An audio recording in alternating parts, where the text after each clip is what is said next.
কিনতে হবে তাহলে হবে ওকে পিকনিক খাওয়াবো না না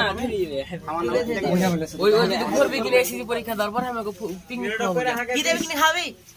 আমি যা দেখ হয় না তুমি যদি এখন কি দেখাবি বল পোল্ট্রি দেখাও গরুর গোশত আমি যা দেখ হয় শোন মাদার চোদ শোন বল আহার ভয়েস লে তুই সব তুই সব মোড়ে ছেলেবেলা খাওয়াবি বল বল লাইটটা বন্ধ কর হবে যদি এই ভালো করে ভিডিও কর হবে যদি আমি এখনই ছাড়বো তুই ভিডিও কর হবে যদি ভয়েস দেবো আমি দেবো যা হবে যদি 4 পয়েন্ট যদি পাই আমি চান আমার 5 কেজি গরুর গোশত কিনে দেবো ঠিক আছে হ্যাঁ আর তুই যদি 4 পয়েন্ট পাই যদি না পাই তাহলে কি দিবে এটা ভিডিও লাও আমি কোন নেবে না পাইলে ওই হচ্ছে লাইট বন্ধ কর না প্রকাশ কি ওই যদি ভয়েস লাও ডাবল দিবে যা 4 পয়েন্ট যদি না পাই তো 10 পয়েন্ট 3 পয়েন্ট 4 পয়েন্ট তুলবো